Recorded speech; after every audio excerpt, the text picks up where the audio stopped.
Good morning students.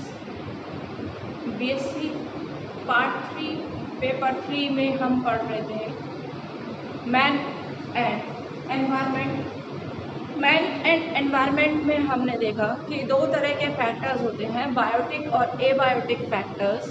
Abiotic factors physical factors हैं, non living factors हैं, जिसमें कि हमने स्टार्ट किया था atmosphere and gases.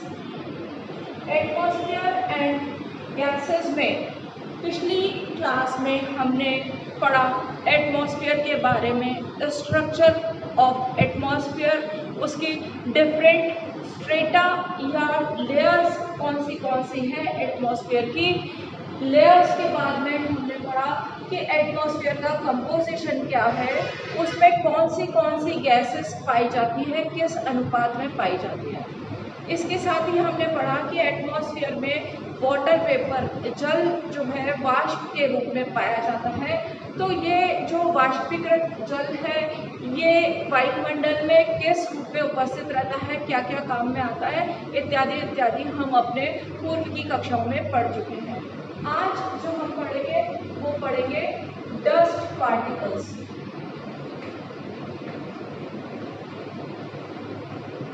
Dust particles या धूल के कण। वातावरण में धूल के कण पाए जाते हैं और ये जो धूल के कण हैं इनकी सांद्रता वातावरण की अलग अलग लेयर में ज़्यादा होती है। इनकी जो कंसंट्रेशन है वो पृथ्वी की सतह जहाँ पर होती है, अर्थ सरफेस पर या सरफेस के नियर जो है ये कंसंट्रेशन मैक्सिमम होती है, और ऊपर जैसे हम जाते हैं तो इसकी कंसंट्रेशन कम हो जाती है। ये जो कंसंट्रेशन है ये कंसंट्रेशन किसी जगह पर कम या ज़्यादा हो सकती है। ये जो कंसंट्रेशन है ये कंसंट्रेशन वाटर, मॉइस्चर जो है और टेम्परेचर के साथ में, कि वहाँ का टेम्परेचर कैसा है, वहाँ पर मॉइस्चर का मतलब है वाटर वेपर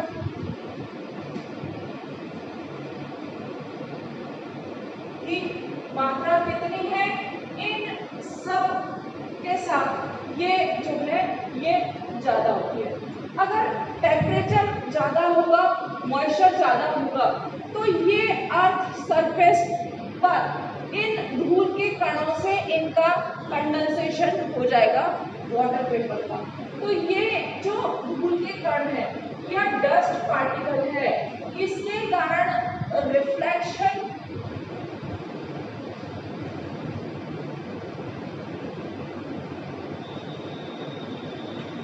एंड रिफ्लेक्शन दोनों प्रक्रिया वायुमंडल में संभव होती है। रिफ्लेक्शन का मतलब है प्रकाश का परावर्तन।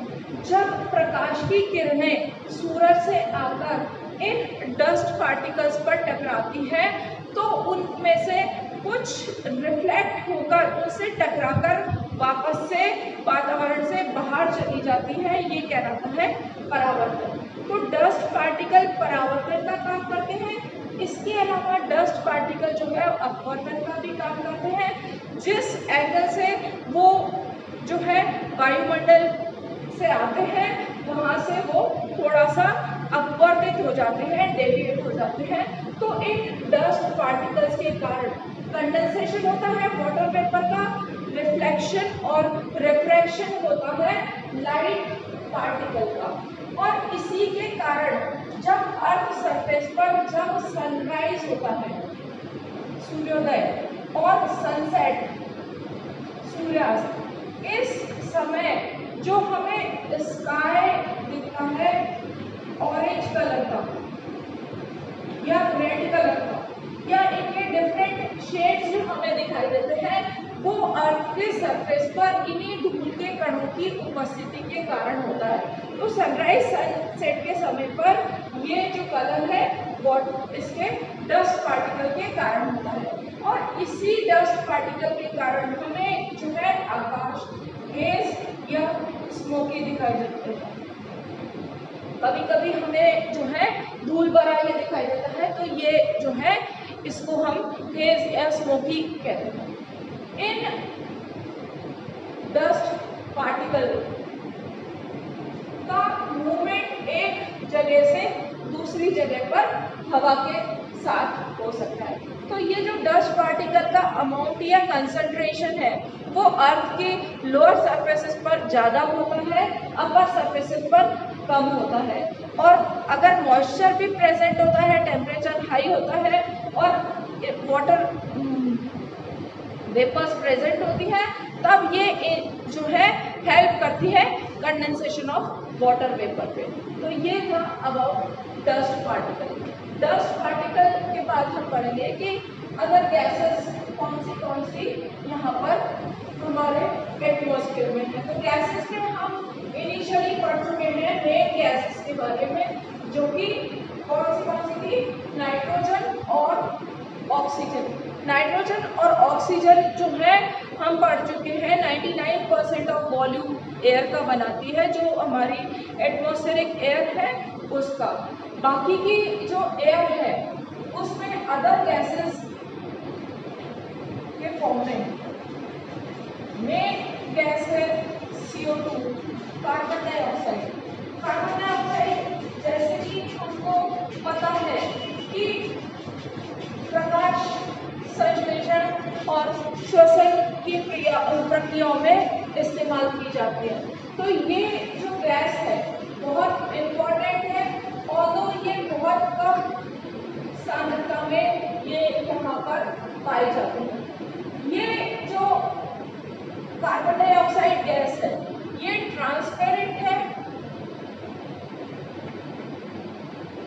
सूर्य के प्रकाश के लिए, सोलर रेडिएशन के लिए।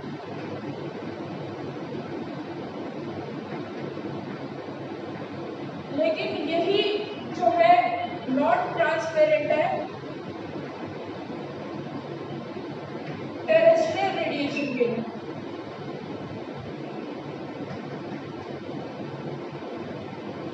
इसका मतलब है कि इस गैस से होते हुए सूर्य का प्रकाश तो आसानी से पृथ्वी तक आ जाता है, लेकिन पृथ्वी के जो विकिरण हैं वो इसमें से बहुत कम या नहीं पार हो सकते, उनके लिए नॉन ट्रांसपेरेंट है, वो अंदर ही रह जाते हैं। इसलिए ये जो है एक ब्लैंकेट का काम करती है, जिस तरह से कंबल होता है उसका काम करती है। और ये जो है ये हमारी अर्थ को, पृथ्वी को गर्म रखने का काम करती है। यहाँ पर ये जो सोलर रेडिएशन है ये अंदर आ जाते हैं, वापस टेरेस्ट्रियल रेडिएशन नहीं जा पाते। तो जिस तरह से कंबल से ढककर गर्मी को अंदर, हीट को अंदर ही प्रोटेक्ट कर लिया जाता है, इस तरह से ये जो है पृथ्वी को गर्म करने का काम करती है। आजकल जो है कुछ केमिकल्स, कुछ पॉल्यूटेंट्स और कुछ सब्सटेंसेस से जो है CO2 की मात्रा ज़्यादा हो रहा है, क्योंकि CO2 ज़्यादा रिलीज हो रही है। और इसके साथ जो है वो है burning of fossil fuel. Main कारण जो है फॉसिल फ्यूल के इस्तेमाल से कार्बन डाइऑक्साइड का प्रोडक्शन ज़्यादा हो रहा है, और इस प्रोडक्शन के कारण जो अर्थ का टेम्परेचर है वो टेम्परेचर बढ़ता है, और इस टेम्परेचर के कारण जो है इसमें बहुत प्रॉब्लम हो रही है। तो ये जो टेम्परेचर है ये लगभग एक दशक में 4 से 5 डिग्री बढ़ता है, जिसका भी कारण जो है ये कुछ गैसेस हैं जिसमें कि CO2 और ओजोन भी है। तो कार्बन डाइऑक्साइड 3% में ये पाई जाती है वायुमंडल में। कार्बन डाइऑक्साइड के बाद नेक्स्ट गैस है ओजोन, जिसको कि हम O3 भी कहते हैं। तो ओजोन जो हम बढ़ चुके हैं कि स्ट्रेटोस्फीयर में पाई जाती है, जिसको कि हम ओजोनोस्फीयर भी कहते हैं। ओजोनोस्फीयर में या पृथ्वी की सतह से 15 से 45 किलोमीटर वाला एरिया जो है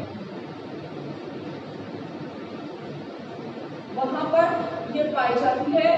ये जो है ये ओजोनोस्फीयर भी कहलाता है। स्ट्रेटोस्फीयर या ओजोनोस्फीयर एक ही बात है। तो ये जो ओजोन है, ओजोन बहुत इम्पोर्टेंट गैस है। ये जो है ये हमारी सुरक्षा करती है यूवी रेज से, जो हार्मफुल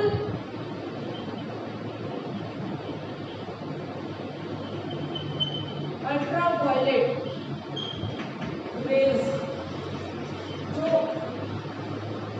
सूरज से आती है, सूरज की रोशनी के साथ, ये जो है ओजोन इसको एब्जॉर्ब कर लेती है और इसको पृथ्वी तक नहीं आने देती है, हमारी सुरक्षा का काम करती है। लेकिन बहुत सारी चीजें जैसे यूज ऑफ CFCs,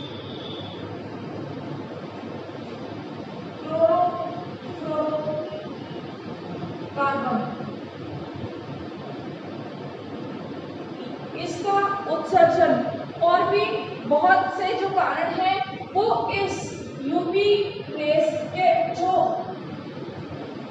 प्रोटेक्ट करने वाली ओजोन लेयर है, इस ओजोन लेयर को नुकसान पहुंचाते हैं। और ओजोन लेयर को नुकसान पहुंचने से जो ये काम करती थी वो नहीं कर पाएगी और हमारे तक ये अल्ट्रावायलेट रेडिएशंस आते हैं और उसके की कारण से बहुत सारा नुकसान होता है, बहुत सारी बीमारी होती है। और इस ओजोन लेयर के डिप्लीशन से कहीं कहीं ब्लैक होल का निर्माण होता है। और ये जो ब्लैक होल है ये ऐसी जगह है, ये ऐसी प्लेसेस है जहां पर इसकी जो थिकनेस है, ओजोन लेयर की मोटाई वो कम हो जाती है। तो ये जो है अदर गैसेस है जो एटमॉस्फेरिक गैसेस है, कार्बन डाइऑक्साइड और ओजोन, इनका क्या रोल है एटमॉस्फेयर में ये अभी हमने देखा। इन गैसेस के बाद अगला जो फैक्टर है वो है एटमॉस्फेरिक प्रेशर।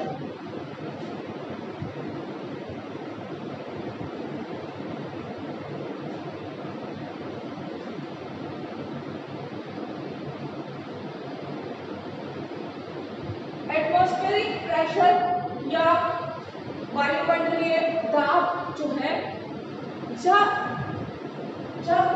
पृथ्वी की सतह पर, अर्थ पर टेम्परेचर चेंज होता है या टेम्परेचर के साथ साथ जब यहाँ पर डेंसिटी चेंज होती है तो इसके साथ साथ प्रेशर भी चेंज होता है। और ये जो है ये चेंज एटमॉस्फेरिक प्रेशर जो है ये कारण बनता है एक जगह से दूसरी जगह तक इसका मूवमेंट का। और ये जो मूवमेंट है, सपोज ये लो प्रेशर है और हाई प्रेशर है, तो यहाँ पर इन दोनों जगहों पर, इन दोनों एल्टीट्यूड्स पर, altitudes of low pressure, altitude of high pressure पर यहाँ पर जो है मूवमेंट होता है। और ये मूवमेंट विंड या हवा या वायु के फॉर्म में होता है। तो हवाएं जो है ये एटमॉस्फेरिक प्रेशर में डिफरेंस के कारण बनती है। और इन हवाओं के साथ साथ बहुत सारी चीजें जो है एक जगह से, एक एल्टीट्यूड से, एल्टीट्यूड 1 से एल्टीट्यूड 2 तक 1 तक ले जाई जा सकती है, जैसे कि डिफरेंट पॉल्यूटेंट्स जैसे वाटर वेपर, जैसे गैसेस या जो भी एटमॉस्फेरिक में चीजें हैं वो इस डिफरेंस इन एटमॉस्फेरिक प्रेशर के कारण एक एल्टीट्यूड से दूसरे एल्टीट्यूड तक मूव करती है। क्या क्या चीजें मूव करती हैं? ये कर सकती है हीट, ये कर सकती है गैसेस, पॉल्यूटेंट्स, ये कर सकती है स्मॉग, ये कर सकती है डस्ट, ये कर सकती है कोई भी बैक्टीरियल या स्पोर या पॉलन ग्रेन। कहने का मतलब है कि हवा में जो जो चीजें हैं वो वायुमंडलीय दाब में अंतर के कारण एक जगह से दूसरी जगह तक लाइट ले जाई जा सकती है या इसके कारण इनका मूवमेंट होता है। तो यह सारी जो चीजें हैं वो एटमॉस्फेरिक प्रेशर में डिफरेंस के कारण एक जगह से दूसरी जगह में ट्रांसफर होती है। उनमें से इम्पोर्टेंट है वाटर वेपर एंड हीट। मान लीजिए कोई दो जगह हैं ए और बी, अलग अलग एल्टीट्यूड पर। अगर वाष्प ए से बी की तरफ प्रभावित होती है, अगर ये बी तक जाती है और अगर बी का टेम्परेचर हाई है ए के कंपैरिजन में, तो यहाँ पर इवेपोरेशन की प्रक्रिया होगी, ये वाष्पीकरण होगा। और अगर यहाँ पर टेम्परेचर इससे कम है, कम टेम्परेचर अगर होगा तो कंडेंसेशन की प्रक्रिया होगी। क्योंकि हम सब बहुत अच्छे से जानते हैं कि अगर टेम्परेचर बढ़ता है, हीट प्रोवाइड की जाती है, तो जल वाष्प जो है उसका वाष्पीकरण होता है और उसका तापक्रम कम किया जाता है, तो उसका संघनन होता है और वो कंडेंसेशन होकर वाटर बन जाती है।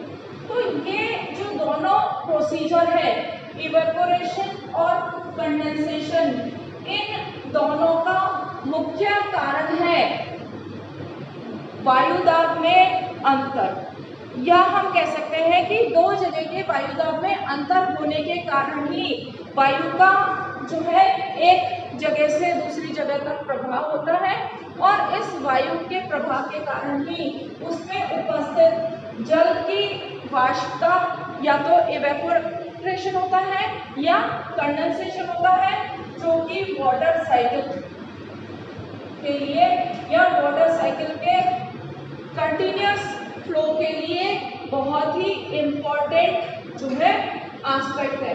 तो ये जो है ये अभी हमने पढ़ा कि वायुमंडलीय दाब के कारण क्या क्या फायदे होते हैं।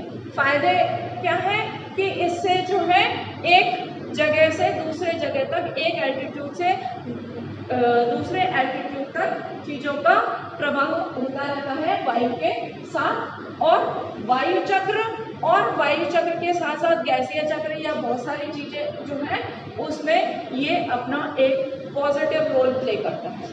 तो इस तरह से हम पढ़ चुके हैं कि एटमॉस्फेयर और गैसेस जो एक मुख्य एबायोटिक फैक्टर है।